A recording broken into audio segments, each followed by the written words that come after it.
Omaha Planning Board. The Planning Board members that are here today are Matt Tondel, Jeff Moore, Patrick Morris, Michael Pate, Jorge Sotolongo, Dave Rosacker is Vice Chair, and I'm Greg Rosenbaum, Chairman.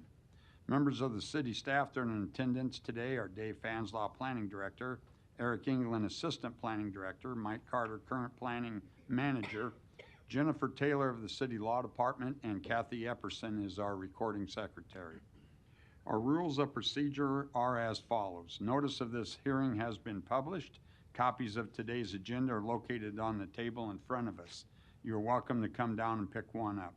The cases on the consent agenda will be heard first. Consent cases have been recommended for layover, have already been heard, or are perceived by the Planning Board to be non-controversial. Therefore, they will be read and voted on without the opportunity for you to state your opinion on the case. If you wish to have this case discussed during this hearing, you may remove the case from the consent agenda. To do so, when each consent case is read, I will ask if anyone wants the case removed for discussion. If you do, please stand up and say so, and the case will be removed. This case will then be heard after we vote on the cases that remained on consent. When the case is heard, you'll have the opportunity to come to the podium, clearly state your name and address, and give your testimony at that time. When hearing cases on the regular agenda, the board will first hear from the applicant. After the applicant states their case, we will hear from the proponents, and then we will hear from the opponents. After both sides are heard, the public hearing will be closed, and no additional testimony will be permitted unless a board member requests additional information. When at the podium, please clearly state your name, address, and whom you are representing for the record. Your testimony is very important to us. In the interest of time and courtesy to others, please be short and to the point. We will try to limit each case to 10 minutes. Those directly involved in the case, please speak first. We request that large groups select a spokesperson to represent that group, therefore eliminating repetitive testimony. When giving testimony, please provide new information and try not to repeat what has been previously said. We do ask that all speakers and others be treated with courtesy and with respect. In that regard, please remain silent while seated, and please turn off your cell phones. Our decision to approve, deny, or continue a case made here today will be forwarded to the City Council for another public hearing and final disposition by the City Council. Conditional use permits are an exception to this rule. The board's decision made here today on conditional use permits are final and not forwarded to the City Council.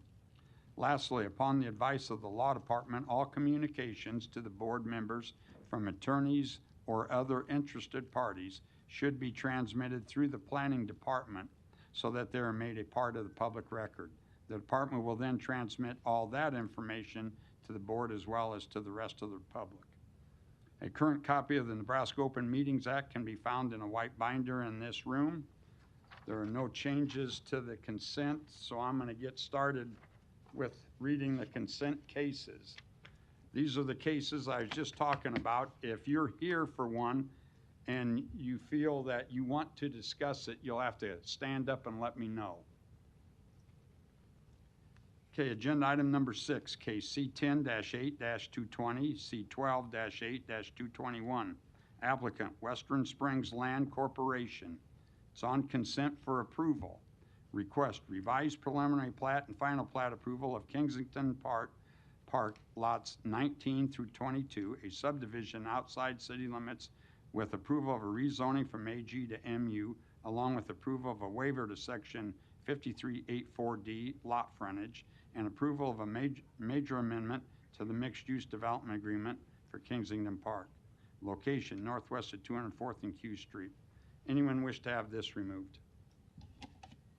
Okay, seeing none. Agenda item number 7, case C10-24-269. Applicant Creating Homes LLC. It is on for approval. Request rezoning from GI to CC. Location 1401 William Street. Anyone wish to have this removed? Okay, seeing none.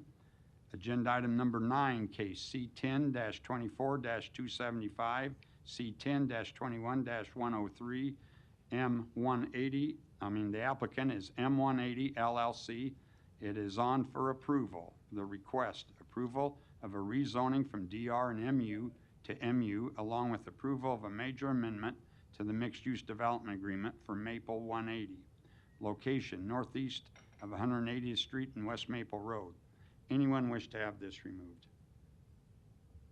Okay, seeing none, agenda item number 10, case C10-24-276, applicant Pacific Professional Building, LLC.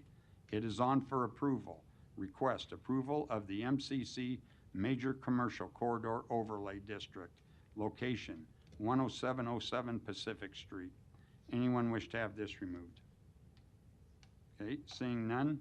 Agenda item number 11, case C10-24-279, applicant Tracy Sealine.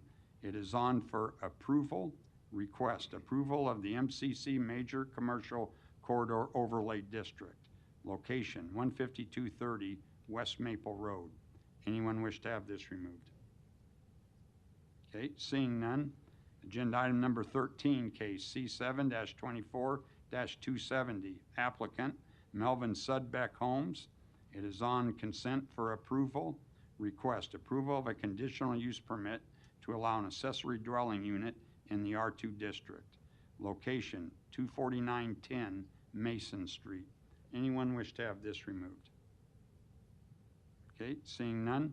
Agenda item number 16, case C14-24-278, applicant Planning Board. It is on for approval. Request vacation of a portion of an alley abutted by Block 1, Scholar Addition, and lots 1 through 17 Wood Lawn Addition. Anyone wish to have this removed? Okay, seeing none. Agenda item number 15, case C7-24-277, applicant Candlin Scott. It is on for layover. Request approval of a conditional use permit to allow an accessory dwelling unit in the R435 district. Location, 3723 North 54th Street. Anyone wish to have this removed? Okay. Agenda item number 15 will be removed. And that's it for the consent items. Do we have a motion for the consent items that were on for approval?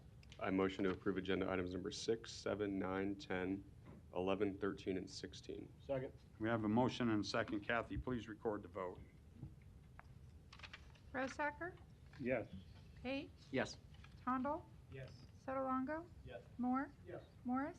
Mr. Chair? Yes. Approved 7-0. Okay, we're going to pick up with agenda item number 15 that was just removed. I'll read that again. Agenda item number 15, case C7-24-277, applicant Candlin Scott. It was on for layover. It was removed. Request approval of a conditional use permit to allow an accessory dwelling unit in the R435 district. Location, 3723 North 54th Street. And is the applicant here? No. Okay. Are there any proponents that want to speak? Seeing none, are there any opponents? If you're, yeah, come forward, give your name and address, please. Donna Green.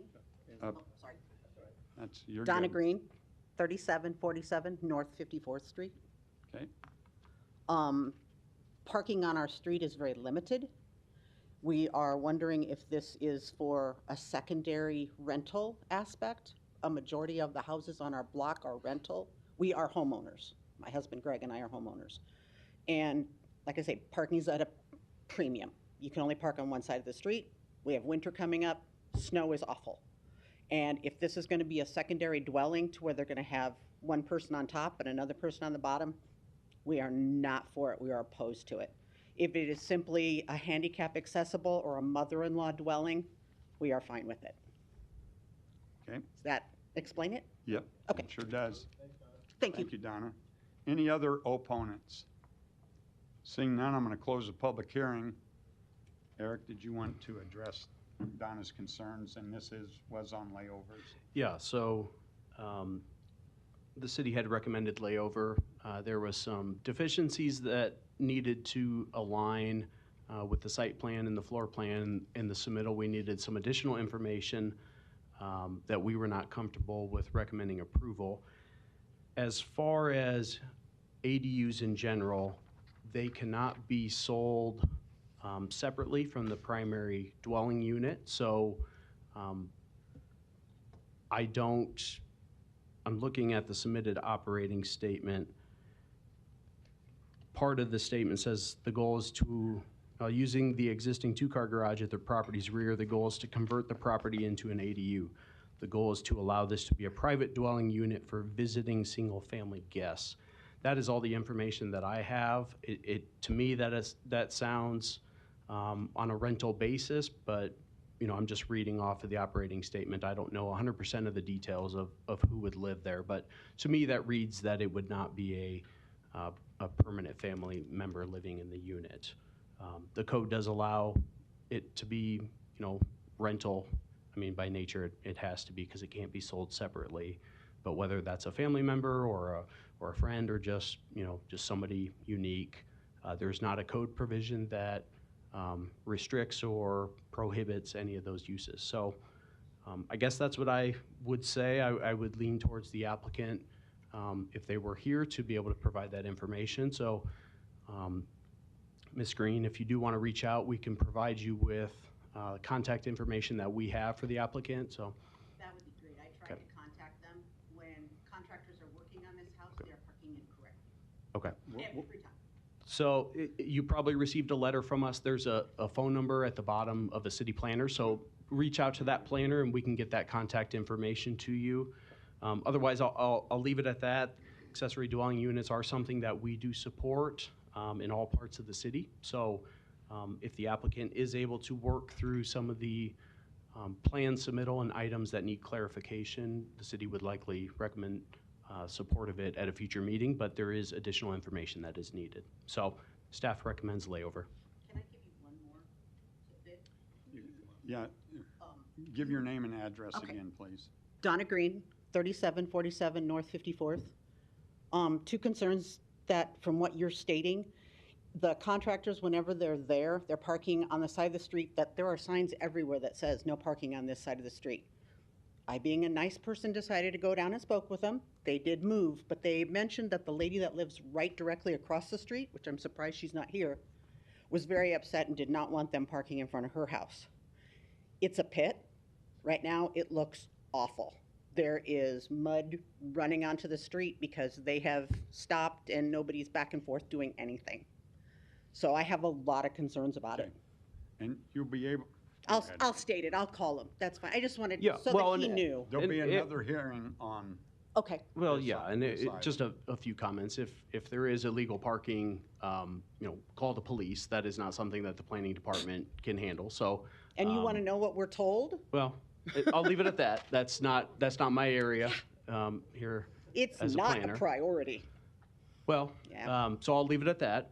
I guess if there is work being done on this unit, they don't have approval for an ADU yet. So I guess I'm a little concerned maybe of what work is being done, if there's proper permits that have been taken out. So, you can always talk to the planner on the sheet, give more information, and we can look into if there's any illegal construction taking place, whether it's for the proposed ADU or it could be completely unrelated. So I guess I'll leave it at that. Thank you. Thank you, I Donna. appreciate it. Thank you very much. you bet. The one thing to note here, though, is if this is on next month's agenda, she won't receive another notice, correct? That is correct. So you'll want to keep an eye on this. How do Yeah. I find that? Just contact the planner, and we can tell you in a few weeks if this will be back on next month. If it's later, if they need more time to get us the information we need, so if it'd be for the February meeting or later, we would re-notify, but just keep in touch with the planner listed on that sheet. Yep. Thank you. Thank you. Thank you, Patrick. Any other comments or questions from the board? Eric, did you want to add anything? Okay, do we have a motion? Second. We have a motion, and a second. Kathy, please record the vote. Pate? Yes. Tondal? Yes. Sotolongo? Yes. Moore? Yes. Morris? Rosacker? Yes. Mr. Chair? Yes. Approved 7-0.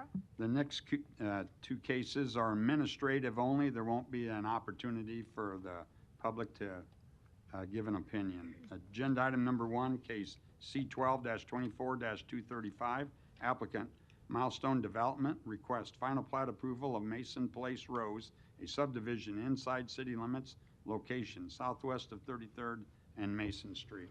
Eric. Yeah, so this is the final plat for 15 lots and 1 outlot. It is consistent with the approved preliminary plat, which was on the October 2nd Planning Board meeting and approved by City Council on November 19th. Just one item that needs to be pointed out that'll be part of the recommendation. The applicant needs to coordinate with Public Works Department to ensure there's no private improvement encroachments into the sewer easement area that's existing. So with that being said, staff recommends approval of the final plat subject to no private improvement encroachments into the sewer easement areas and submittal of an acceptable final subdivision agreement prior to City Council. Okay, any comments, questions? Do we have a motion? Motion to approve the final plat subject to no private improvement encroachments into the sewer easement areas and the submittal of an acceptable final subdivision agreement prior to forwarding the request to the City Council for final action. We have a motion and a second. Kathy, please record the vote. Tondal? Yes. Sotolongo? Yes. Moore? Yes. Morris? Yes. Rosacker? Yes. Pate? Yes. Mr. Chair? Yes. Approved 7-0. Agenda item number 2, case C10-24-171, C12-24-172, applicant McGill Industrial Park LLC and Burlington Park 2 LLC. Request final plat approval of McGill Industrial Park, a subdivision outside city limits with rezoning from AG to GI and HI, location northeast of Rainwood Road and Blair High Road. Eric. Yeah, so we discussed this quite a bit in the pre-meeting, and I'll touch on a few main points here. This is the final plat for this 180-acre industrial development. There's 20 platted industrial lots, 2 outlots. There were 19 lots previously, so 1 additional new lot with the final plat. It was recommended for approval at July's Planning Board meeting, and the preliminary plat was approved August 20th at City Council. The applicant has been coordinating with the state of Nebraska regarding a few of the conditions and traffic study. So there's been some modifications to the street network, so one of them had to be converted to a cul-de-sac, so it does not connect to the frontage road.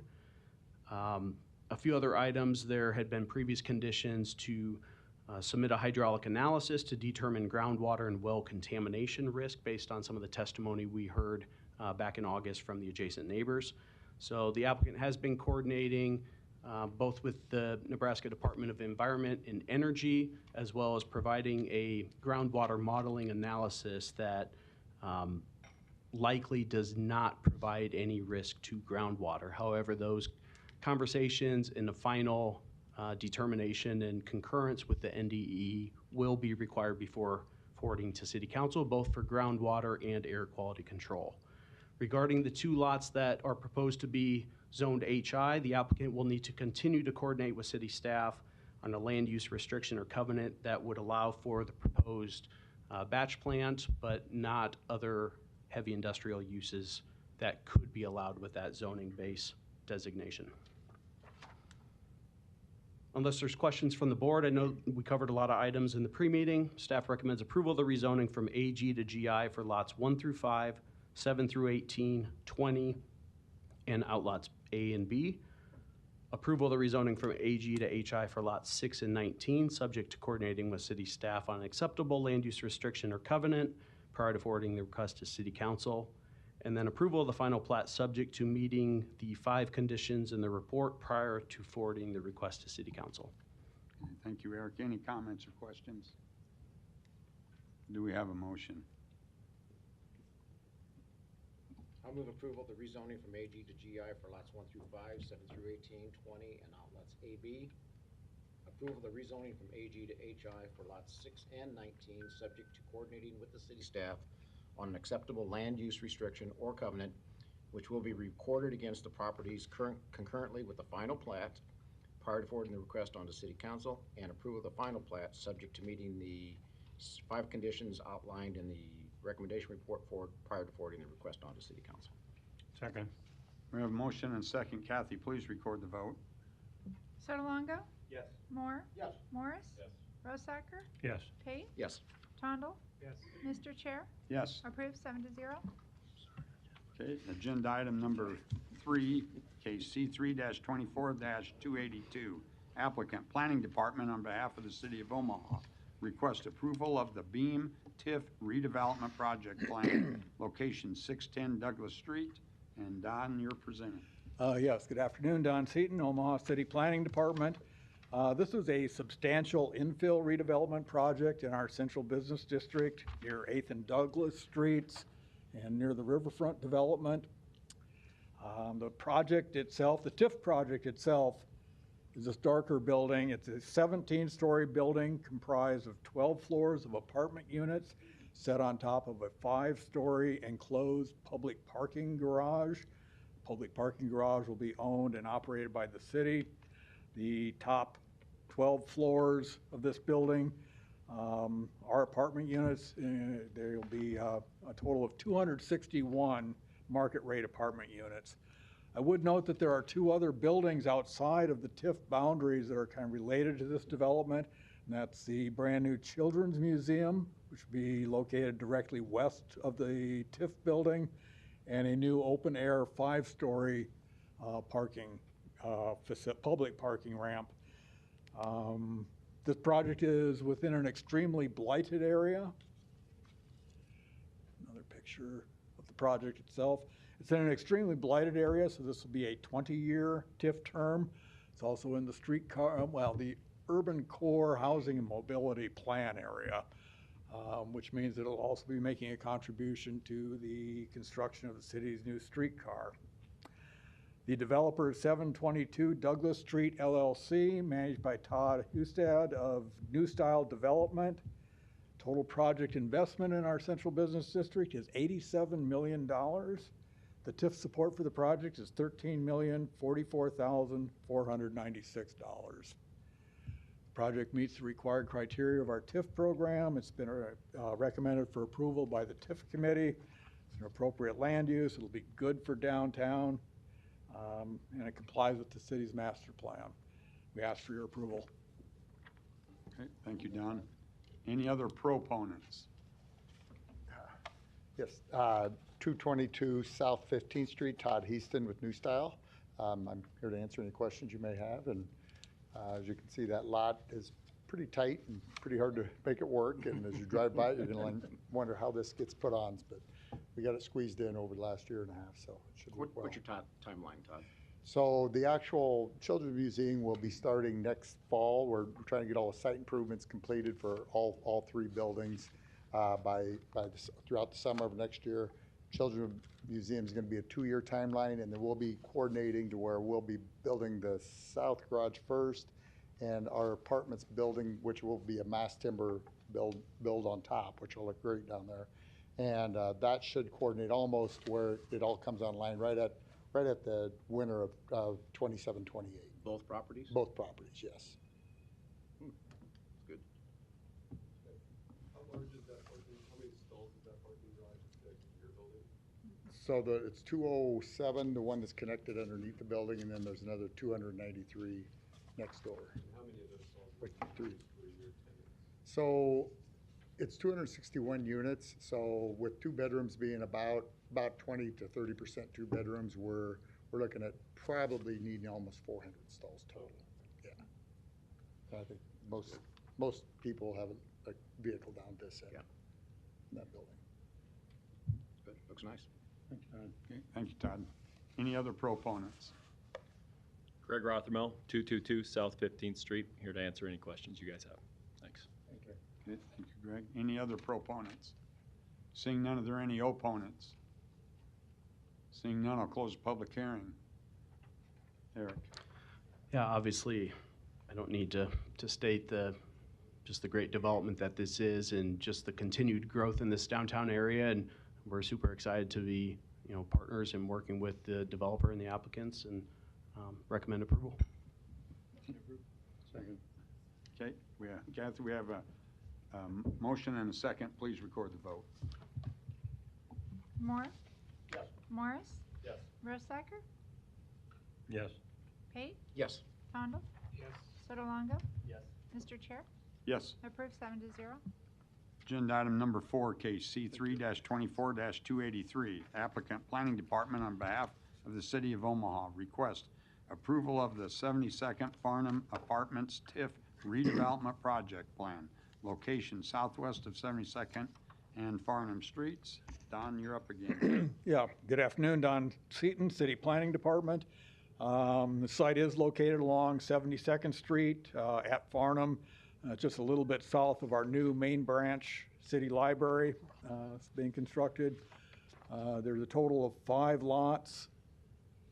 They're being combined, mostly vacant. One lot has a freestanding Jimmy John's located on it. The site will be cleared and a new 5-story apartment building will be constructed. It'll have 176 market rate apartment units. There'll also be 1 retail bay, which will be a drive-through takeout restaurant. The developer is, let's put up a rendering. The developer is Royce Candlewood LLC, managed by Lawrence James. The total investment in this site is $43.5 million approximately. The TIF support for the project is $6,336,412. Again, this project meets the required criteria of the city's TIF program, tax increment financing program. It's an appropriate land use for the area. It comes to you recommended for approval by the TIF committee, and it complies with the goals of the city's master plan. And we ask you for your approval. Okay, thank you, Don. Any other proponents? Seeing none, are there any opponents? Seeing none, close the public hearing. Eric, did you want to add anything? Yeah, so obviously, this board, back in September, voted for approval of the PUR, conditional use permit and rezoning. So obviously, it's a great project. Staff recommends approval. Any additional comments or questions? Do we have a motion? We have a motion and a second. Kathy, please record the vote. Morris? Yes. Rosacker? Yes. Pate? Yes. Tondel? Sotolongo? Yes. Moore? Mr. Chair? Yes. Approved 7-0. Agenda item number 5, case C3-24-284. Applicant Planning Department on behalf of the City of Omaha request approval of the Rose at Barcalo's TIF redevelopment project plan. Location 4209 and 4215 Ellison Avenue. And Don, you're working today. Yes, so- I am. Third of 3 here. Don Seaton, Omaha City Planning Department, and this is a residential infill redevelopment project located in North Omaha involving 2 fairly large vacant parcels. The parcels will be replatted for a row home development of 14 units. These will be for sale row home units sold to income qualified households, households earning between 60 and 120% of the area median income. The sales price for these units will be subsidized by Spark funding. That's a local affordable housing incentive program. This project is very similar to the recent Curtis Corners single-family development, but it's by the same developer and the same concept. The developer is the Mensch Group, LLC, managed by Philip McLean. Total investment in North Omaha in the neighborhood is about $5.1 million. The TIF support for the project is $859,437. The project meets the required criteria of our TIF program. It comes to you with a recommendation of approval from the TIF committee. It's an appropriate land use, and it complies with our city's master plan. We ask for your approval. Okay, thank you, Don. Any other proponents? Good afternoon, Mr. Chair, board members. Bob Griffith, 11440 West Center Road, here on behalf of the applicant, Mensch Group. With me today is the developer, Philip McLean, as well as Melvin Studbeck and Jake Starnes of Studbeck Companies, who are the builder and partners with Mr. McLean on this project. Thanks again to Don for working with us to get to this point. He hit at pretty much everything. Want to highlight again, as you mentioned, Curtis Corner, we got that approved last year, and of those 9 homes, 8 have been sold, and I believe 1 is under contract to close this month, if not already. It hasn't happened. So project was very successful. We expect this one to be as well. It's pretty much the same product type. Again, this is a true low-income housing development. I think a great use of the city's TIP program and removing a substantial blight in an area that is looking for this kind of use. So here to answer any questions. Thank you very much. Just a real quick question for you. You said low income. It's hard for me to understand that $265,000 is low income anymore. And I know today it is. It's a starter home, Sure. right? It is. What's the selling point for your existing properties that you've had some success with? I believe that was slightly higher, just because of these are three of the lots are fourplex, and there's one twoplex, and I believe Curtis Corner were all threeplexes. So the price point was slightly higher on those, maybe 275, I believe. And where was that at? Curtis Corner, so it's Curtis Ave and I forget the cross street, but 52nd Street. Thanks, Don. Yeah. And any kind of market study to know that there is a demand for homes at this price point? Yeah, the Subback company have done their market study for this. It kind of mirrors what they were able to get with Curtis Corner. It costs about $367,000 to build these, and so kind of what Spark does, as Don mentions, is it bridges that gap for the builder to make up that difference in between to sell them at this lower price point that is kind of an entry level that we can get into home ownership. Yeah, that's great for the area. Yeah. But certainly, it's harder and harder as I know. interest rates are and building prices go up. So we're doing what we can. Any other questions for Bob? Thank you, Bob. Any other proponents? Seeing none, are there any opponents? Seeing none, I'll close the public hearing. Eric, did you want to add anything? Yeah, so the planning board recommended approval of the rezoning in the PUR at last month's meeting. Yeah, it's great anytime we can get for sale affordable homes on the market. It's obviously a challenge. We could take 10, 15,000 more of these across the city, but unfortunately we don't have all those tools available to us. So we think it's a great project, and there will definitely be high demand. Staff recommends approval. Any comments or questions? Do we have a motion? Motion approved. We have a motion and a second. Kathy, please record the vote. Rosacker? Yes. Pate? Yes. Tondal? Yes. Sotolongo? Yes. Moore? Yes. Morris? Yes. Mr. Chair? Yes. Approved 7-0. Agenda item number 8, KC 10-10-100. Applicant Great Lakes Capital request approval of a major amendment to the mixed-use development agreement for Sterling Ridge, location 13040 and 13034 Pierce Street. May we hear from the applicant, please? Hi, Aaron Weezy with Olson, 211 South 67th Street, Suite 200. One minor clarification to the staff report. We have listed in the amendment of 250 units. I think 244 are listed in the summary page. We're still in design, so 2 bedrooms and 1 bedroom flip, but we're asking for 250. Otherwise, we're here to answer any questions. Okay. Thank you, Aaron. Any other proponents? Seeing none, are there any opponents? Seeing none, I'll close the public hearing. Eric? Yeah, so obviously there's a couple different buildings with the hotel, and then the mixed-use building that has restaurants, retail, as well as the multifamily. Those additional units, that's fine. Sorry for the discrepancy in the recommendation report, but those increase of units does not change anything. So there's a couple items that are modifications of code that are being incorporated in, as well as the height, and the applicant provided a very thorough parking study and justifies the amount of parking, and staff is acceptable to that. So recommend approval of a major amendment to the mixed-use district development agreement for Sterling Ridge, subject to submittal of 5 acceptable signed copies of the amendment prior to City Council. Any additional comments or questions? Do we have a motion? I move approval of a major amendment to the mixed-use district development agreement for Sterling Ridge, subject to submittal of 5 acceptable signed copies of the amendment prior to forwarding the request on to City Council. Second. We have a motion and a second. Kathy, please record the vote. Pate? Yes. Tondal? Yes. Sotolongo? Yes. Moore? Yes. Morris? Yes. Rosacker? Yes. Mr. Chair? Yes. Approved 7-0. Okay, agenda item number 12, case C8-24-271, applicant IKERAS Ventures.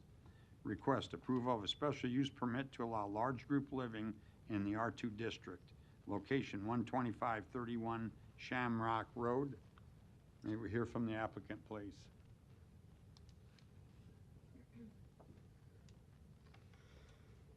Do you want my personal address or the address of the Your personal project? address. Okay. Yeah, whatever, your business address or. Okay. All right. Good afternoon, members of the Planning Committee. we need your Yep, name. Heather Holmes. 3401 Arbor Street, What was Omaha. your first name? I'm sorry. Heather Holmes. Heather, Yep. okay, thank you. I stand before you as the founder and the heart behind the Vibe, a vision for a holistic residential assisted living home that embraces the essence of a natural aging community. Today, I'm here not only to advocate for the project, but to share a story and a journey that led me to this moment and to this calling. When I was 17 years old, I found myself volunteering at a local nursing home, fulfilling civics hours for a high school class. To be honest, I wasn't thrilled. My only reference for nursing homes were the tiled hallways and quiet voices I'd seen while caroling with my youth group. But then I met Alice Smith in room 508. She loved when I painted her nails, a passion we shared, and through our conversations, she saw something in me that I had yet to discover in myself. She embraced all my stories and showed me the wisdom of 80+ years and made life feel and seem a lot more digestible. I visited her every week and even started painting her toes. My civics hours ended, but my relationship with Alice did not. I continued visiting her through high school and college, even as her dementia progressed and she did not remember me. She remembered my energy and that I was a safe person who loved her.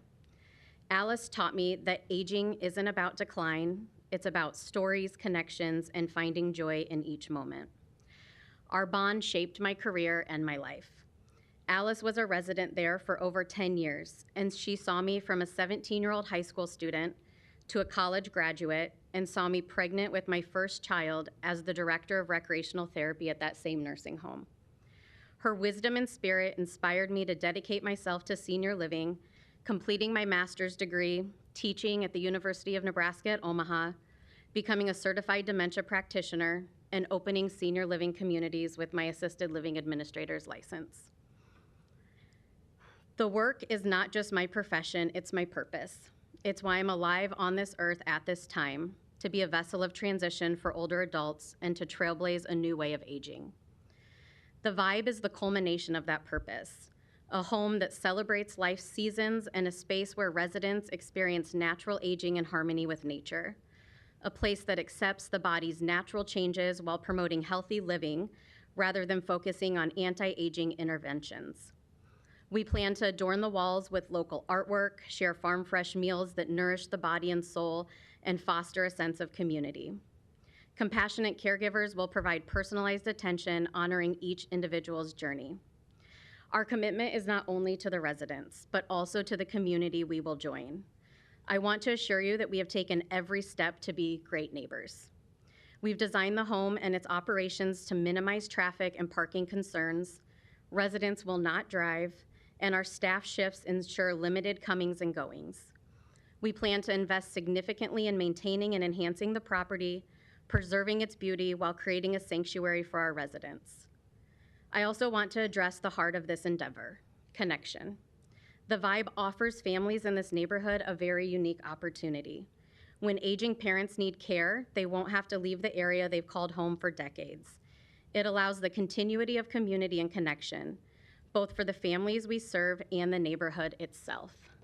So why here? Why Shamrock Road?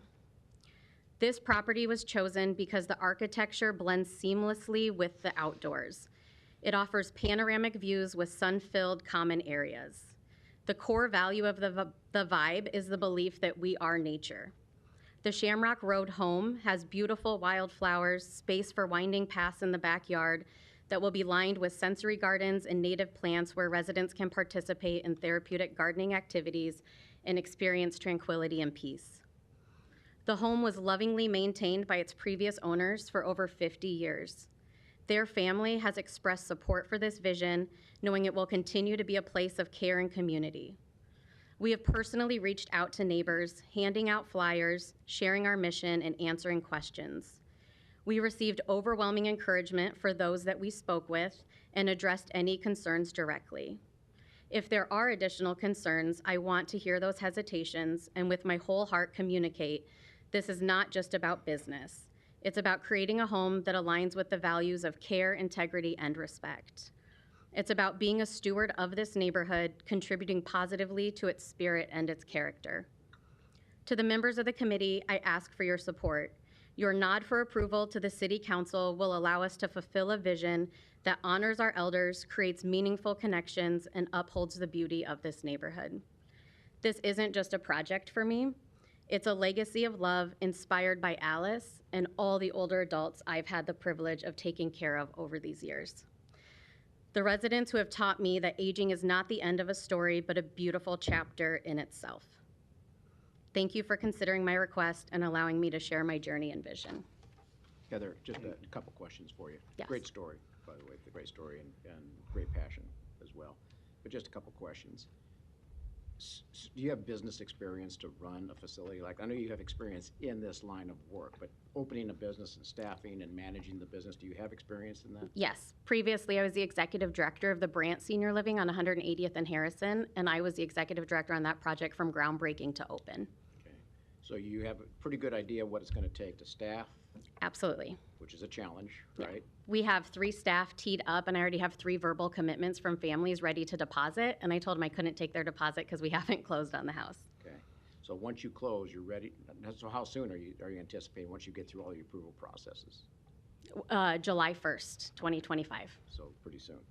And it requires certain licensing as well, I assume? Yes. If you got the licensing, or at least the application filed for that? We haven't filed the application because we need to get approval in the Approval house. first. Everything's kind of 6 of one, half Okay. dozen of the other. But I know how to do that, and I've done it 3 times with previous roles. Okay, and then all businesses require startup capital as well. Right. So where does the money going to come from to start this? So we are fully funded. You are? Right. Okay, very good. Thank you. You're welcome. Thank you, Heather. Just saying, thank you, Heather. Oh, you're welcome. Any other proponents? Hello, my name is Colin Roberts, address 455 North Allen Street in Bennington, and I'm just here as a business partner to answer any other questions that you may have. And do you have business experience in this area? I have business experience in the construction space as well as in property management, as well as in entrepreneurial funding and things to that effect. So I'm bringing more of the capital side of the house and the business experience side of it. Great, thanks.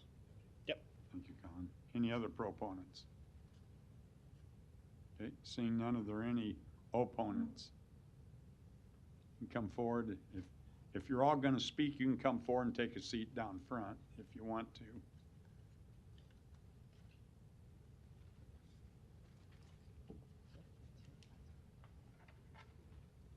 Hi, good afternoon. Linda Carney, 12520 Shamrock Road, 68154. Directly, if I back my car out, I will directly back into Dr. Mohidan, who I've known over 50 years before he died last year, the previous owner of the property. So my car would back right into one of their 2 entrances. It's a horseshoe U-shaped drive. Important question, I dropped off papers on Monday to Doug, so I assume you all have a copy. The 3 pages of 39 signatures. Okay. Yes. Needed to make sure that happened. Those were directly on Shamrock Road. So I'm on Shamrock Road, I'm across the street from the property in question, and received those signatures just from fellow residents just up and down Shamrock, and then Leavenworth Street, the other street that accesses this property. So per your, whoever lives in 300 feet, all of us are, all our signatures are on that paper. No one immediately next to the facility desires to have the increased traffic, the decreased safety. The opposition specifics are very clear in that paper that you received. So I'm just going to add on a couple extra thoughts as a resident of a residential community. I would ask you to, so our neighborhood obviously isn't a business park. It's residents. So I'd ask each of you, how would you feel, literally, if facility, and you know businesses bring a different flow of traffic than your fellow neighbors. How would you feel if it opened in your own, across from your home? Memory care clients have daily visitors. Very sad if they don't. I visit my own dad at his memory care facility. This home that I live in now is my dad's property, and it's the home I grew up in. So he was able to find numerous options with everything Heather mentioned: paths, garden, tranquility. In fact, I take my granddaughter, and his great-granddaughter sees him every time I visit him, and we go outside and we go to paths and all that. But that's in a business area, as opposed to our residential neighborhood, to allow us to keep our tranquility and safe travel. So memory care clients, even though they don't drive, so they don't need a parking spot on the facility, but daily visitors, I would hope they have them. When I go visit Dad, there's two sisters visiting their brother, and they do split shifts, and they say hi to each other every time they're visiting. So there's two people there. So when you look at and talk about the number of parking spaces available on that facility, on the street, is really what I'm concerned about. It's your standard residential street. If you've got one car parked out, my 16-year-old's car parked out, his pickup car in front of our house, if you had one go in the opposite direction, there's only room to squeeze down the middle. And then we have no sidewalks. We have daily walkers pushing grandchildren, a daycare next to me, dogs, all times of day. And they would be kind of squished in between that middle. And if cars are trying to come opposite directions, I may not be saying it great, but there's no wiggle room for cars parked both directions on a residential street and trying to get in and out. And I don't know if you can see on your plans, but that's a curve. And it's I've been made aware of by my neighbors that there's a drug and rehab place. Doug was aware when I dropped the papers off, so I believe you all are aware as well. There's a drug and rehab place four houses down from me, 4 houses to the south. I wasn't even aware that it's for sure a drug and rehab place, but everybody else in the neighborhood seems to be aware. Where'd you say the drug rehab? It is on Gray Fawn Drive. Okay, so did you say south of you, or? 'Cause that's So east of you. literally 4 houses east of me, East and of then 4 houses south. Yeah, okay. South and east. Just wanna So clarify. that is also a curve, excuse me, it's also a curve, just like my house is on a curve and the facility, proposed facility would be on a curve.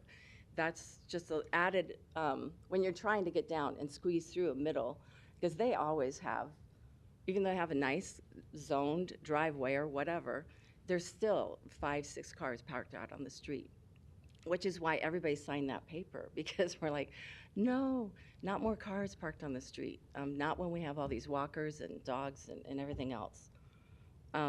So that's a huge concern. Obviously, you can receive, as I already mentioned, I visit my dad, you can receive those beautiful layers of care. And as a professional in healthcare, and I've worked with memory care, I've worked with Alzheimer's, all that, currently do as an occupational therapist.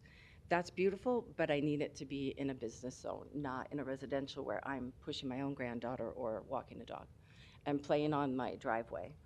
That threatens our safety in our residential zone.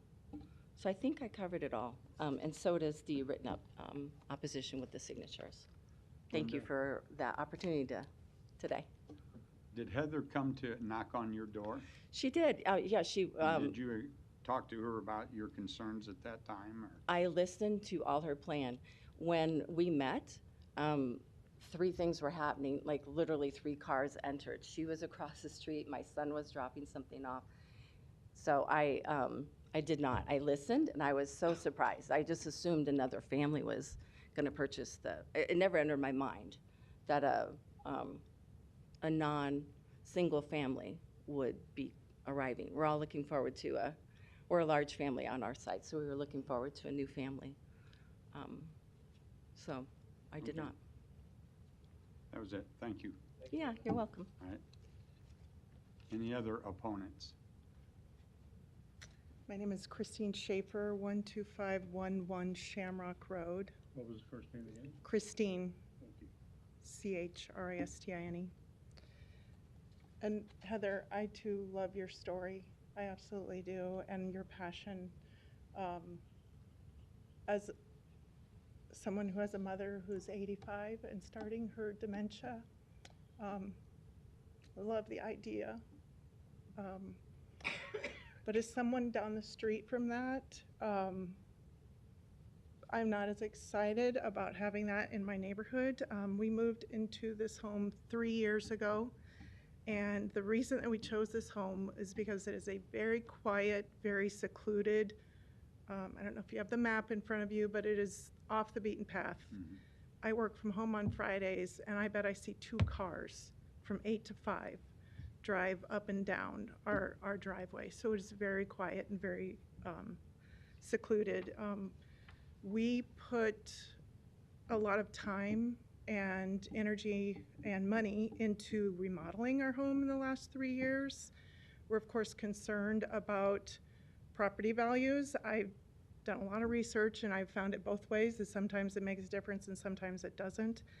I'm more concerned about what it's going to do to our quiet little street.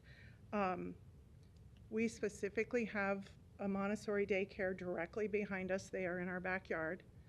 We have another daycare across the street from us, who is Linda's neighbor that she mentioned. We have the drug rehab down and around the corner, and then we would have this. So we'd literally be smack dab in the middle of 4 businesses in our neighborhood. And so I am mostly concerned about preserving our neighborhood as a neighborhood and not having businesses move in. Christine, I wanted to tell you that we have one, not in my neighborhood, but out in our area, 192nd and Nicholas. If you didn't know it was a house with dementia and Alzheimer's patients in there, you would never know it. I mean, it's every time I go by, it's not my neighborhood, but when I drive by on 192nd, it's rare that I ever see any activity there. So Yeah. it's, This is 2 houses away from me, yeah. so I appreciate But that. I guess my point And- was that and I- you don't see a lot of activity. Yeah. And again, I love the idea of the business itself. One of the concerns that we have talked about with the neighbors is what happens if this really great business idea fails? Then it's zoned for this type of activity, and then we get another drug rehab on the other side of us. I mean, what would happen then does it have to remain as a elderly care facility, or once it gets zoned, can it be? They're here for a special use permit in the R2 district. So you're already R2. Zoning won't change. Zoning's not changing. Okay, Yeah. I don't know the terminology. okay. I apologize. Yeah. I apologize. It's a good question, though. That's all right. It is. Does the special use permit stay with the owner or does it stay with the property? It stays with the property unless it was specifically conditioned differently, but the zoning code does say it runs with the land. Now, if it was approved, any new operator would have to follow the conditions of approval that would be set forth, and if they followed, those approved conditions, they could operate, with being a different ownership group. The zoning code has a section that allows for that, yes. It could go back to a homeowner, so. Oh, absolutely. It doesn't say it has to be run this way. What are those approved conditions that you're mentioning? I'll get to that with my part. Okay. Thank you. Thank you. Thank you. And, okay, come on down. Have to give your name and Linda address Carney, again. 12520 Shamrock Road, 68154. Do you handle jurisdiction over Bennington as well? Or is that part of Omaha? Not really, right? Not in, Part of the Bennington School District we do, but not Okay. the city or not town the of. city of So Bennington. because of talking with the neighbors and the majority not in favor of it, several mentioned that this particular, Heather and her partner have tried in Bennington where it was denied. So I just wanted to point that out. We're not the only neighborhood who also does not want our neighborhood to be turned into a business We area. hear it every time there's an application for group living, so this board's familiar with Got it. opposition for these uses. Okay, thank you Thank so you. much. Any other opponents? Seeing none, I'll close the public hearing. Do I have an opportunity? Yes, Heather, I was just getting ready to call you up. And, Heather Holmes, 3401 Arbor Street. okay, do you want to address the Yeah, points made by first of all, Linda this and is the Christine? first time we have applied for any special use permit. The only connection we have to Bennington is Colin has a house there, but this is our first time applying for that. I also do want to say, I'm disheartened, Linda, that like you came up in opposition, because I really tried hard to talk to her specifically, because she does live across the street. And when I met with her, what she said to me was, of all the things that could have happened to this house, this is the best news, because I am an OT and I know older adults need care. And her daughter talked about how she brings her grandkids there on Tuesdays and they could volunteer, and her son's a musician and Colin's a musician, and he wanted to talk to him about that. So of all the people I thought that would be in support of the project, I thought it would be Linda. So I hope we can be good neighbors. There's also plenty of parking at this house. There's a side driveway where you could fit 10 cars plus the U-shape. It will be our policy that nobody parks on the street. And that's one of the reasons we selected this location too, is because we know neighbors. I would be upset in my neighborhood too if there wasn't parking. So we were so thoughtful in that. And we have our real estate agent here, and we looked at so many houses, and our first thought was like, how does this affect the neighbors? So can I ask you a question on that? Yeah. So how many employees will you have? So during the daytime, there'll be 3 team members there. Okay. And at any peak time, how many cars do you anticipate on property at any point? 5 or 6. That's it? Yes. Okay. And none of them are going to park on the street? No. How are you going to enforce that? We will have a manager. There's somebody there 24 hours a day. If there are any concerns, I put my personal email and phone number and to all of the neighbors. Everyone's welcome to call me. I will be on call 24 hours a day. Okay. They can call the police if they're upset, and the cars can get towed. But with such a small team, they understand too, park in the driveway. And they want to park in the driveway. Your car's safer. Sure. And do you have more points? Because I got a couple more questions for you. And then I just wanted to address the drug rehab place on Gray Fawn Drive, because I looked that up because I heard that that was a concern for neighbors. And what I found out in the record was that the neighbors have called on it twice. It hasn't been substantiated as a drug rehab, and it was a small group permit, so it's different than what we're asking for. We talked about that in our Okay. meeting, yeah. I just wanted everyone to be aware. So a couple follow-up questions for you, just for the record. You bet. Okay. Strictly dementia patients, Alzheimer patients? Yes. Nothing else? No. Right, okay. And you mentioned want to be a good neighbor, obviously. Part of being a good neighbor is maintaining property as well. What are your plans to make sure that that gets maintained? Yeah. It's a nice area, right? Absolutely. It's So gorgeous. how you- Yeah, that's one of our favorite parts about this house, honestly, is it's on an acre and a half almost, and it's Right. 2 lots. So we wanted it for the big trees. So we have in our budget, a landscaping budget. We have a team on board to take care of it. We already are getting quotes for snow removal. It will be well maintained. And if you think about it, like the families that visit want to see a beautiful home that their parents are in. So it will always be maintained because we'll be there every day. And will your operation accept insurance, or is it private pay? It's private pay. We also would take long-term care policies. And then with the federal government, there's an aid and attendance benefit for veterans. So those are the 3 funding sources. Got it. Okay, thank you. You bet. Any other questions?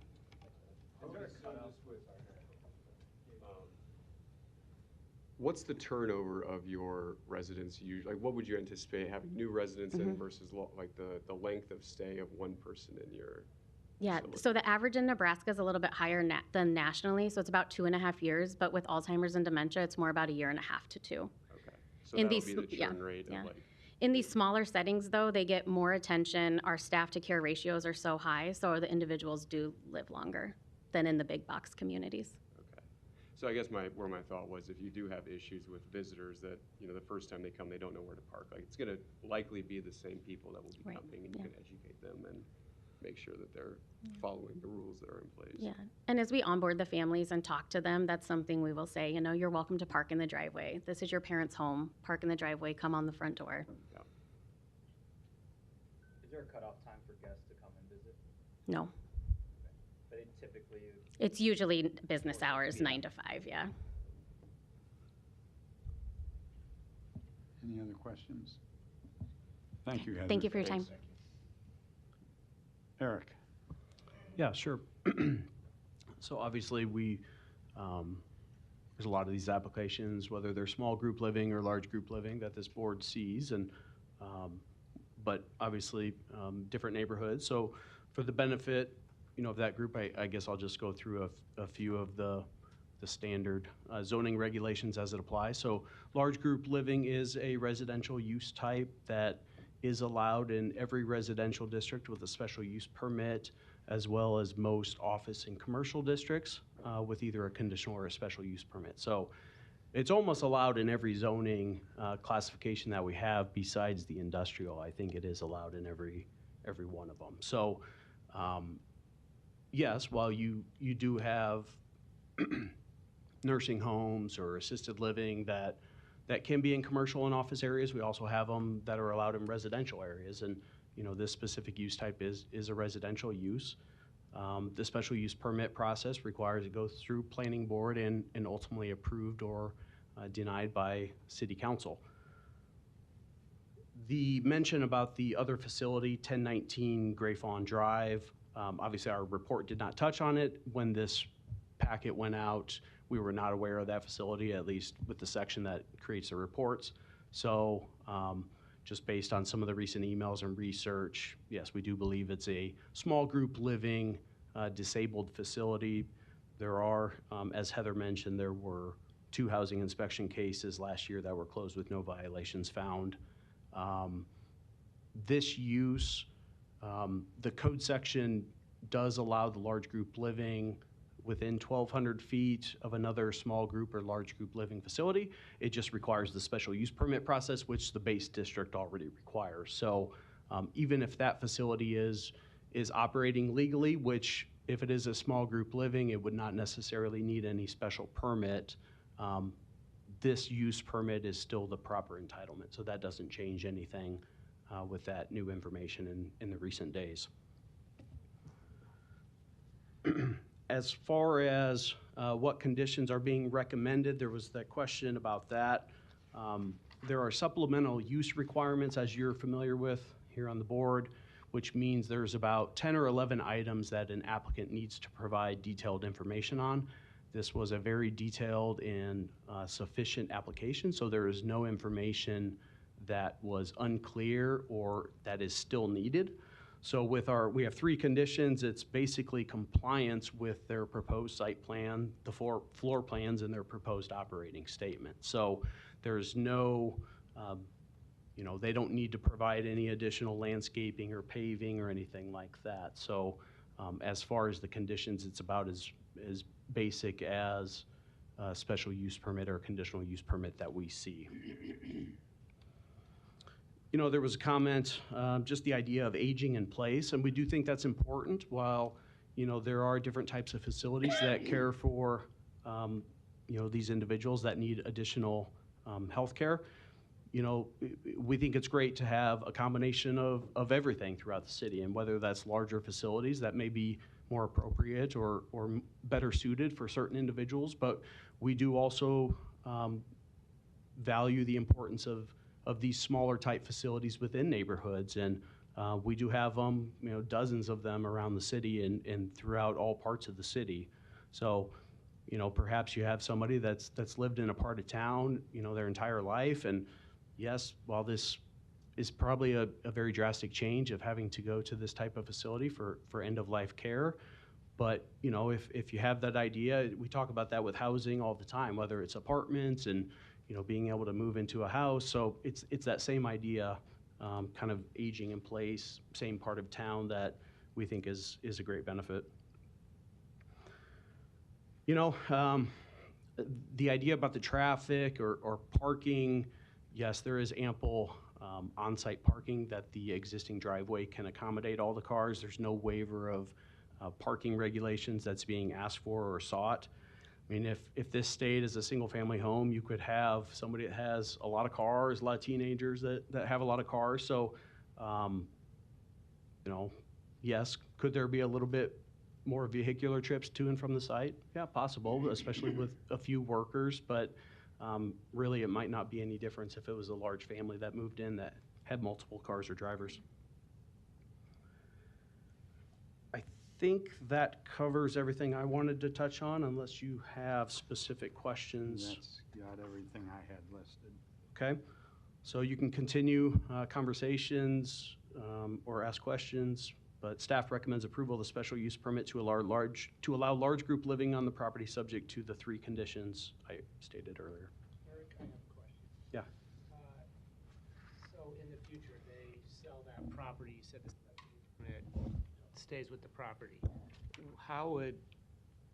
Could a halfway house, could a drug rehab, could a prison transitional type housing, could that go in there without any other necessary approvals or permits?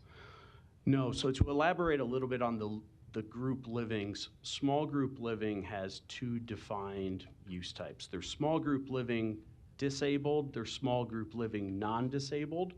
So small group is when you're dealing with between 4 and 8 individuals, either living with a handicap or not living with a handicap.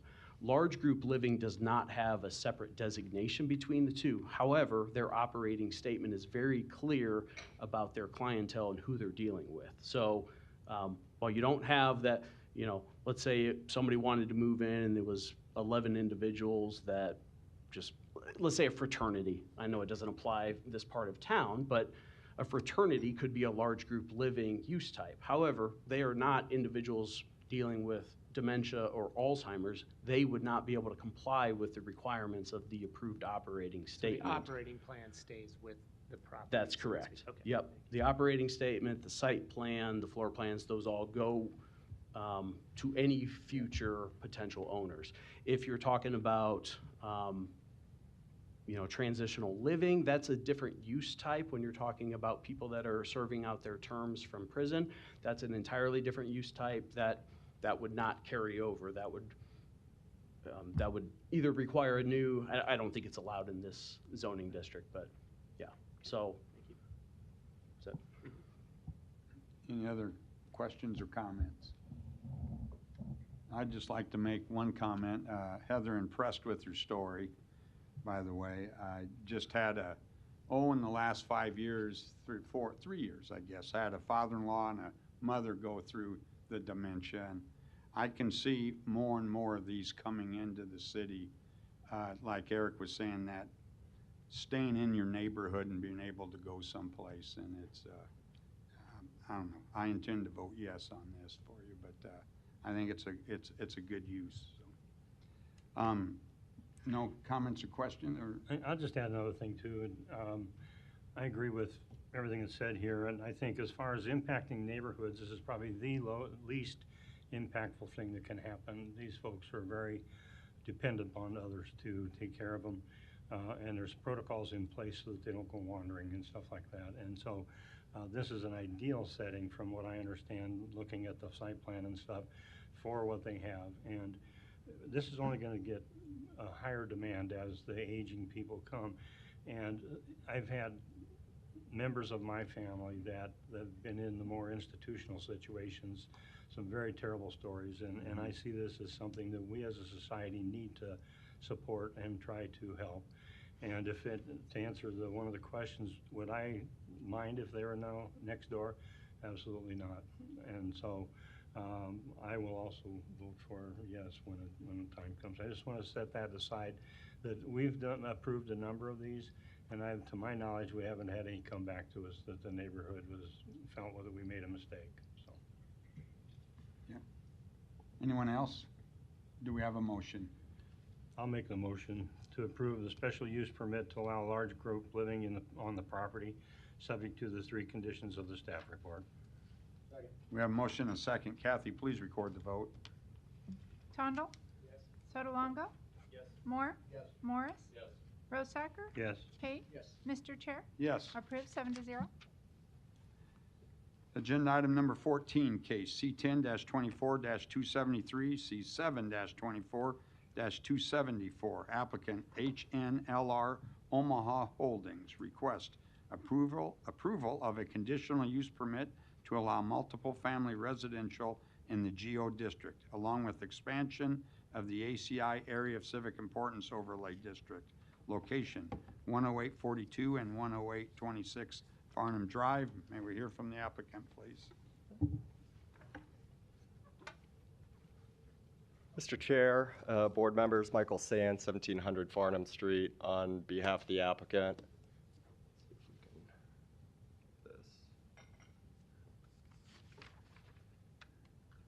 Thank you. Michael, could you spin it so? Yeah. You bet.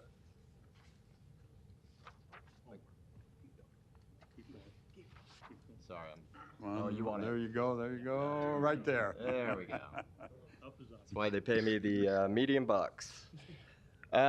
So this request relates to a proposed development of market rate multifamily housing located in one of the commercial hearts of the city, which is the old mill area on 6.75 acres of land directly across the street from the Charles Schwab regional headquarters there. The proposed project would consist of 327 market rate units, and when I say market rate, the project itself is fully funded privately. There's no incentives associated with it, so the development team is raring to get started on it. It's a good reuse of the existing site. It currently consists of a couple of office buildings that have been vacant for some while. They were built in 1986. And then a parking garage that was built in 2009, kind of in the center of the lot.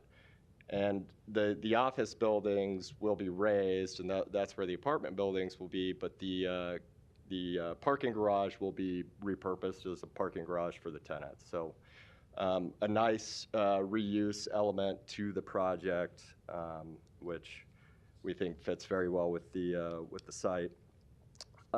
They will be high quality residential units. There will be quite a few amenities associated with those.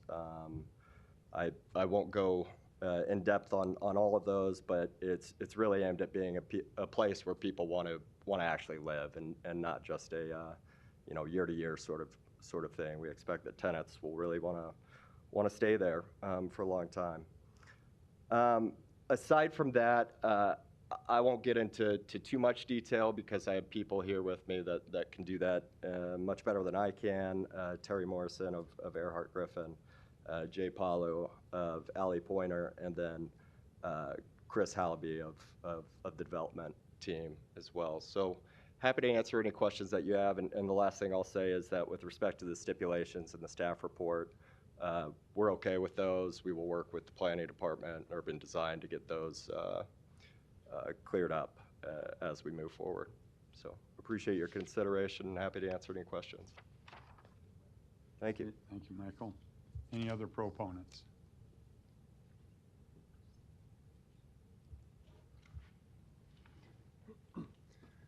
Terry Morrison with Earhart Griffin and Associates, 3552 Farnham Street, here to answer any engineering related questions. Who are you with? I'm sorry, Terry. Earhart Griffin and Associates. Any other proponents? Jay Palu, Alley Pointer Maquetto Architecture, 1516 Cummings Street. Architects, team leaders, and here to answer any questions specific about any of the amenities or how we're going to build these buildings. Okay, thank you, Jay. Any other proponents? So I'm Chris trying Hallaby. to make it down. 103 Stephen Mather Road, Darien, Connecticut. And we're the owners. Chris, did you say? Okay, thank you. You bet. Yes. Yes. And my wife is here. It's a family-owned property. And I just want to clarify, we are still trying to lease the two office buildings. And that is by far our number one objective. And CBRE is representing us in connection with that effort. We do not like the idea of tearing down two buildings which are in excellent condition. And we worked with Alley Pointer and with Terry's firm to try to repurpose the office buildings to be multifamily. It breaks my heart from an environmental point of view to remove two buildings which are in excellent condition Schwab is here today, and they have been our tenant. Their lease expires in February, at the end of February. They have invested a great deal in those buildings and maintained them very, very well over the years. It's a shame to tear them down. So we hope that the buildings can be leased, but leasing activity, as you probably know, is very low. So we can't just sit there and go on for years, you know, paying the costs of maintaining these buildings. So this is Plan B. And Plan B is to tear down the office buildings, keep the parking garage, and build very high-quality buildings, which we hope to own for 40 years. And it's in our ethos, if that's the right word, to do things right and to build at a higher quality. And regrettably, the cost of building multifamily is very high. The difference between building the least expensive multifamily and then building something which is high quality in terms of better lighting and better finishes is relatively small. But either way, given where market rents are, it's a very marginal project. You don't get a lot of reward. Yeah. So Jay, is it? Chris. I'm sorry, Chris. Jay was the other person. Yeah. Right? Jay's our architect. Yeah.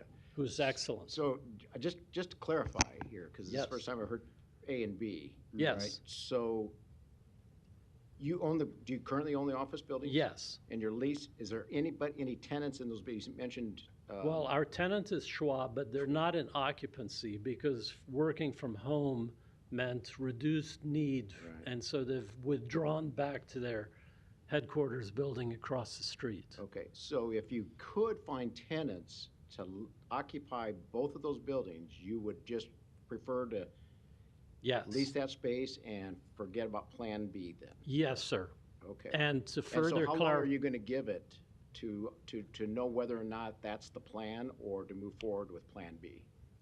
I would say 6 to 8 more months before we throw in the towel and move to Plan B.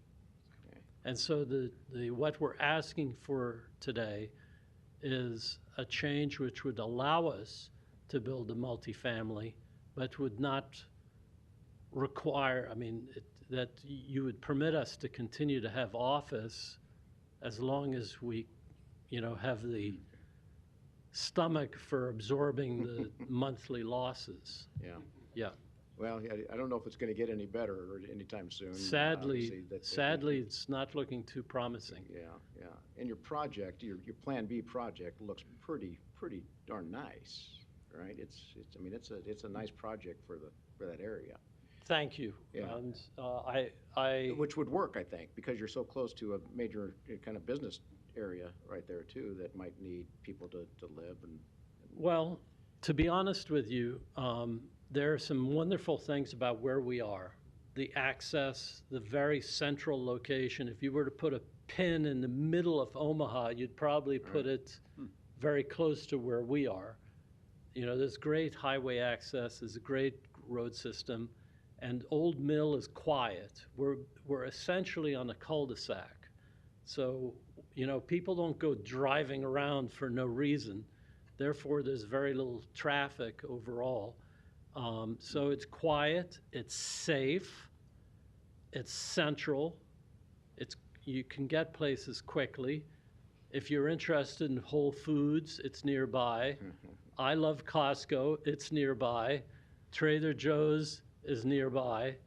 So those are all wonderful things. How long have you owned that property? 5 years. 5 years.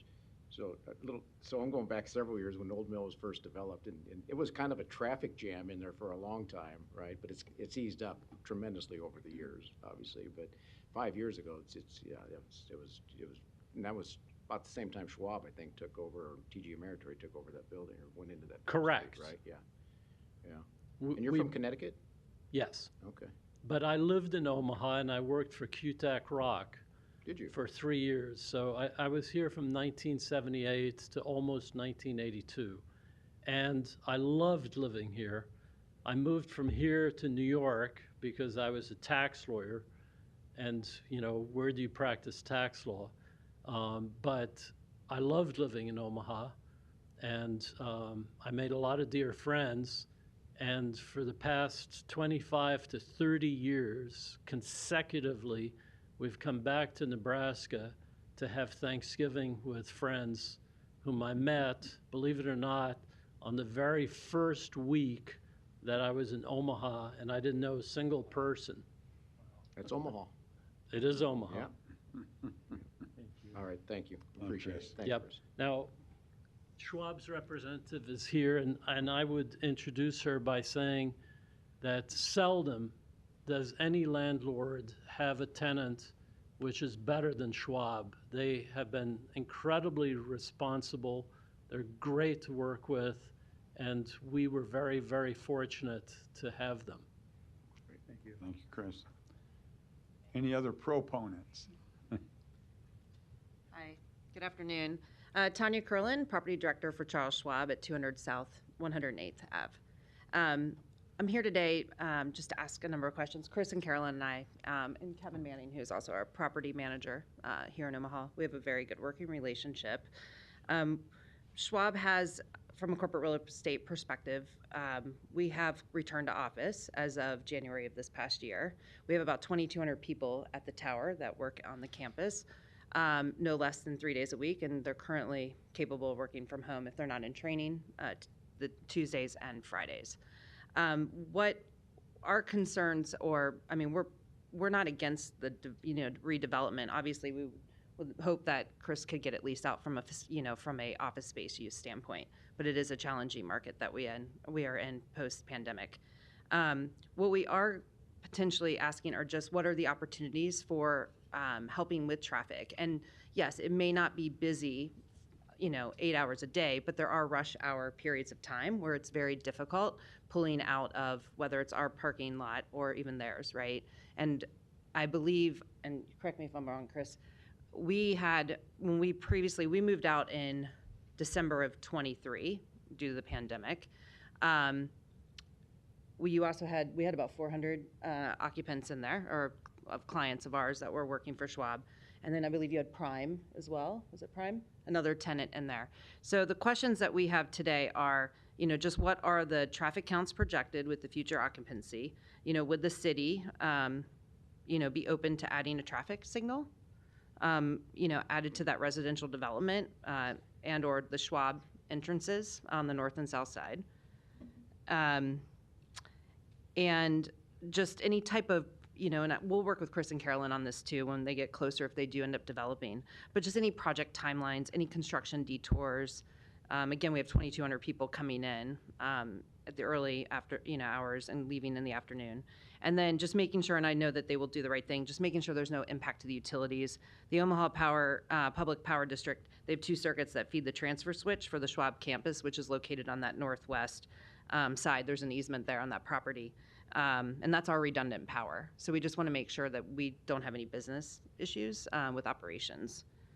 And, last but not least, this may be a stretch, but Schwab's currently responsible for 5 medians of landscaping on 108th Avenue from Old Mill Road to Harney Street. And, the question is, would that be something that the city would be willing to take back on, just with the added growth there? I believe, and then the last but not least, if this use is changed, any future plans for that area? I mean, there are some hotels that are pretty not on the nicer side, but just what would this change of use do to that community? We'd like to understand what the city's thoughts are there and how you see this going forward, moving into a, multifamily environment. So, Tanya, can I ask you a question with regards to kind of along those same lines? And I'm going to put you on the spot a little Sure. bit. Is Schwab committed to stay? Absolutely, we own the building. Okay, yeah, I know, Yeah. but you just recently. Yeah, they are acquired TD Ameritrade. 100% committed. I manage our Lone Tree campus as well as our Omaha campus.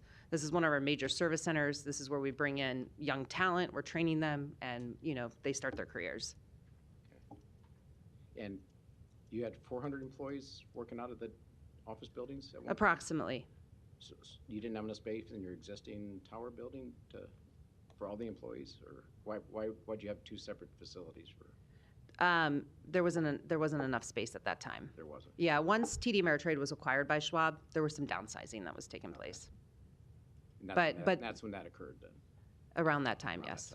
Yeah, because the announcement of Schwab acquiring TD Ameritrade was in November of 19.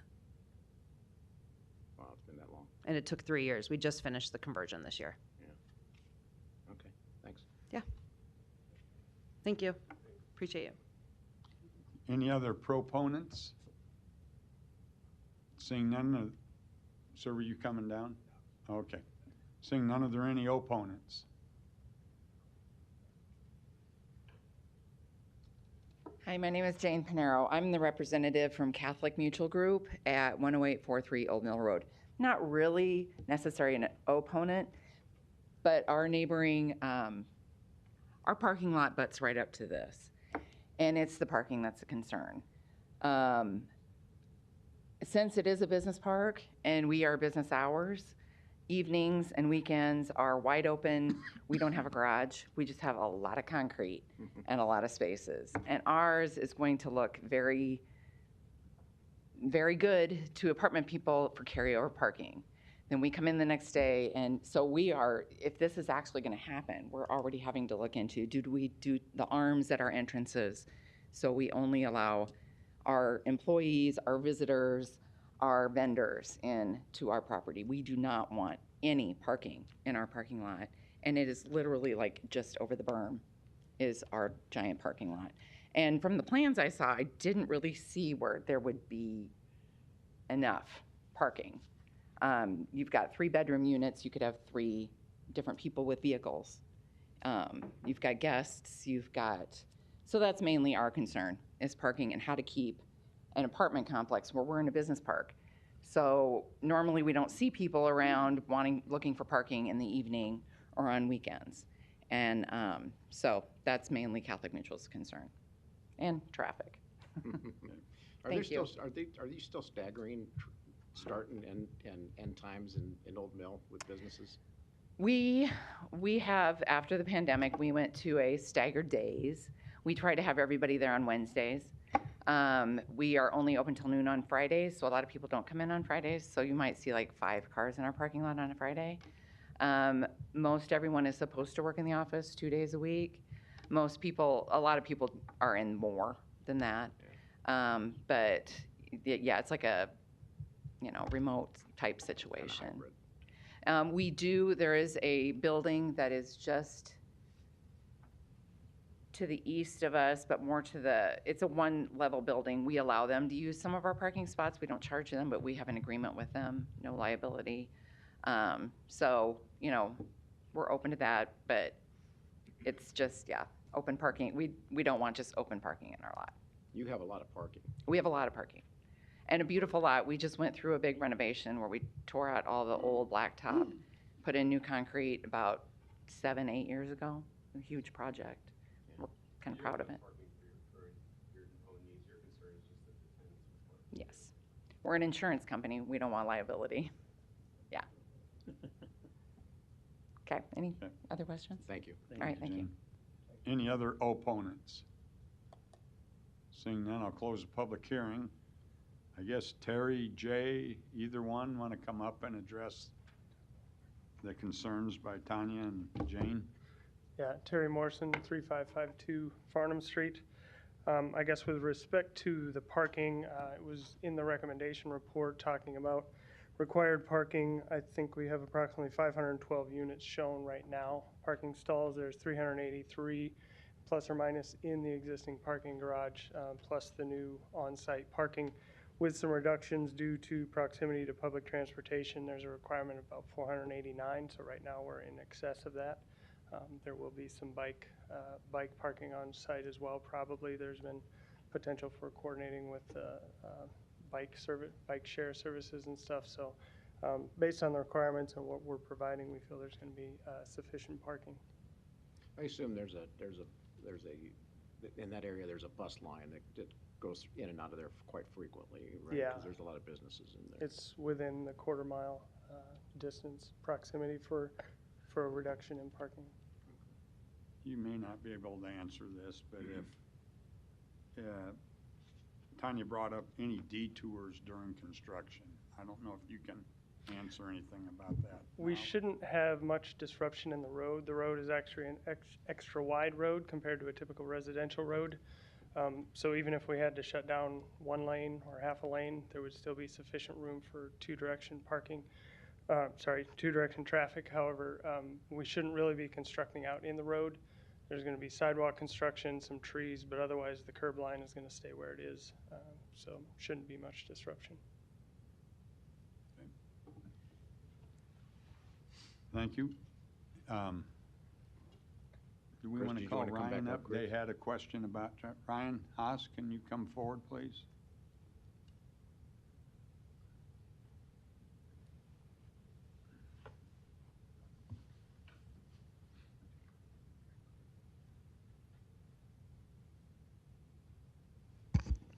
Ryan Haas with the Public Works Department. Tanya brought up traffic questions and traffic signal questions. Mm-hmm. Yeah, so unrelated to this project, there was an effort or correspondence, coordination from Schwab to the Public Works Traffic Engineering Division. So a study is underway to analyze traffic conditions at, I believe it's 108th Avenue and Farnham, one of the intersections where they requested signalization. So the staff members that are actively pursuing that study effort are aware of this project. I passed along the parameters so they can kind of factor that in. They're aware that the current office building is vacant, and they're aware of the number of units that are proposed for this potential project. So that'll be factored in as they consider the potential there for signalization. Did you say you're currently working with Schwab on talking about traffic signal? Yeah, that's, Okay. again, unrelated to this project. I was Yeah, just made aware of unrelated to this. by other staff members in my division that that's something that they're coordinating on. Ryan, on that front, if there is a determination that a signal is warranted, how does that work as far as cost or installation? Does that impact this project, or how does that get accounted for? Is it too premature without knowing what the study shows? I think it's too premature, Eric, yeah. I think that's all I had. I guess, thank Ryan, you. I have a quick comment. I don't know the history of the maintenance of the medians. I assume that would require some different conversations. I don't know the history, and I don't know if you have any knowledge of it either. So. I don't, not directly. If that's something that there's a desire to at least engage in discussions on what it would look like to potentially change that arrangement. You know, I know the city doesn't really provide anything other than very minimal maintenance of medians, so that's, we don't maintain landscaping and medians. So if Schwab wants to reach out to the Public Works to talk about what their desires are to potentially change what's going on out there, that they could do that by contacting Public Works. Okay, thank you. Yep. Eric, would you talk about the A and B options and how that would work with the city, and if there was an approval today? Yeah, sure. As far as the planning department or the city is concerned, it doesn't necessarily change what we're recommending or what you are voting on today. As part of the conditional use permit process, it says a conditional use permit shall become void 2 years after the date on which the permit becomes effective unless the applicant receives a building permit and diligently carries out construction or commences the conditional use before expiration of that period. So, I mean, if the project was approved today, there's basically a clock that starts for a two-year time frame, and if nothing has begun at that point, sometimes people have brought cases back in to renew a conditional use permit, which would, if that was approved, that would restart the 2-year time frame. Or if it's approved and the project never moves forward for the multifamily, then it just dies basically. And you know, obviously it has the base zoning that's in place for the GO, and office is allowed, and there's other uses that are allowed. So, no, we do not have any concerns about the two different options. So our code accounts for that. I don't think it's any different than any time we approve something like this. Like, we don't require anybody to do anything. It's just giving a thumbs up of approval. Yeah, and sometimes there's projects that are approved and don't happen for whatever reason, if it's financing or a change in plans. So, yeah, we assume all these projects happen, but, you know, there's not a 100% hit rate. Did you want to carry? Yeah, so I'll carry on with a few items. Obviously. Just a second. Yeah, go ahead, Jay. If I might, Jay Paolo again, Alley Pointer Architect. I want to clarify Need your address too, sorry. 1516 Cummings Street, Omaha, Nebraska. One of the key criteria for a multifamily when it's not in an area where parking is up to the developer, in other words, no limitations, we have done a lot of work to make sure that we think the market will support and we meet your requirements for parking so that residents have convenient, easy parking. Because we have an existing parking garage, we're also investing in potentially up to 50 EV parking stalls. And if you're following trends in electric vehicles right now, it's not just a parking garage. It will have electric vehicle charging within, and it's also covered. So although there is a chance there's no physical connection to the adjacent parking lots, you have kind of one way into our parking garage off of the street. There could be the chance that someone would choose to park further away, walk over that berm and in, but we really will discourage that by having people come through the main lobbies where mail is, where packages are delivered, and then access to our parking garages, which feeds into these two individual buildings. So we've thought a lot about that. We think we have more than enough parking to cover the market need. We also think it's the best and most convenient. We have concerns about all residents, though, in an apartment building, which is why we've had extensive conversations about management and staffing and how we're going to make sure they park in the right spots. They pick up after their dog if they do go onto the Catholic Mutual property, those sort of things. So that's all kind of part of our hope and help with Chris and his team on making sure this is a great place to live. So we've kind of tried to accommodate all of those things. And if you want to have any other questions, we have a number of amenities in this, and in the application it was a little bit unclear, but those are only for residents. So when we say things like dog spa, that's just a fancy way of saying residents can take their dog downstairs, clean their dog, watch television while the dog is in the dog run. It's not a for-profit business. It's not a for-profit, so it's going to be owned by the same group that owns. It's the just an apartment amenity complexes like and- a club room, exactly, that's used by the residents. Yeah, we do have a space right now in the facility as the application describes for a daycare facility, and that is intended to be a tenant. And we see that as an amenity for residents, so they can take care of that within the building. It's not sized large enough to take care of the entire neighborhood, but. But then the daycare would only be able to provide the service for residents of the apartments or outside of the apartment? We would accept outside the apartment as well. And it's allowed within the conditional use that we've applied for. Allowed with the base zoning, yeah, it's permitted use. Yes, and we have parking to accommodate that as well per code. Thank you, Jay. Yeah, just to jump off what Jay was talking about, you know, as far as parking on adjacent properties, you know, it's really the management of the property. And, you know, if it's well-run with signage and, you know, you don't want to threaten them that they're, you know, but you can get across to residents that parking's not allowed on the adjacent properties. There is not a parking waiver that's being sought. There are a couple waivers that are being supportive as far as floor area ratio, a little bit of a quirk because multifamily in this district refers to the R7 district, which has a lower FAR than what is allowed under the base geo zoning. And then also the other one was a slight decrease in density, which we are supportive based on this metro mixed use area. But parking waiver was not one of them. They did just touch on the accessory uses, a few landscaping items, which they sound acceptable to. So there'll have to be a few modifications to plans and work with the applicant before building permit submittal, whenever that may be. There is an ACI overlay that is being applied to the property, so that is the only item that will go to City Council.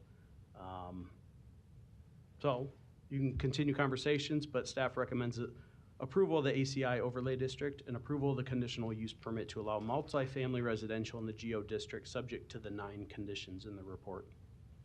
Any additional comments or questions? Yeah, before I make a recommendation, I share the comment that Chris made. My whole business life has been building buildings. I've had to tear a few down. I don't like tearing them down. But in this situation, it's probably the most novel adaptive reuse that I've seen, if that is what has to happen. So anyway, with that, I'll, I'd yes, like go to ahead. add one other thing. Sure. Being the traffic engineer on the board here, I've done a lot of traffic work over the years in this area. Also designed the West Dodge Expressway, did traffic signal studies in there. So I know the area very well, and it's horrible. It is, we would never do that in this day and age, a one-way in, one-way out. But to see a use that is changing away from the intensity of an office to a mixed use is brilliant for this area. I mean, that's what we need to do. So I fully intend to support this, and it'd be nice if there was another couple of those in this, as that will help level out the traffic better. So anyway, just wanted to, there is a big traffic issue here, and it ain't going away with this, but this will help a little bit. Good insight. Yep. Thank you, Matt.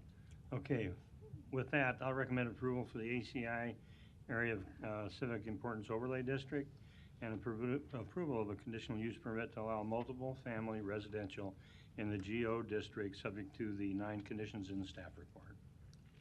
Second. We have a motion and a second. Kathy, please record the vote. Sotolongo? Yes. Moore? Yes. Morris? Yes. Rosacker? Yes. Pate? Yes. Tondel? Yes. Mr. Chair? Yes, Approved 7-0. that was it, isn't it? Thank you. Thank you. Thank you, guys. Thank you, guys. Thank you. Thank you. Good luck on your decision, whatever it is. It's not an easy one. Feel free to move back home. I'd love to. Do we have a motion on last month's pre-meeting and public meeting minutes? Motion to approve November pre-meeting public meeting minutes. Second. Yeah, we have a motion and a second. Kathy, please record the vote. Rosacker? Yes. Pate? Yes. Tondel? Yes. Sotolongo? Yes. Moore? Yes. Morris? Yes. Mr. Chair? I have to abstain. 6-0. And then do we have a motion for adjournment? Motion adjourned. Second. Moore? Yes. Morris? Yes. Rosacker? Yes. Pate? Yes. Tondel? Sotolongo? Yes. Mr. Chair? Well, Approved. I guess I'll see you all next year, won't I? Yeah. Yes, yes, Kathy. Approved Merry 7-0. Christmas.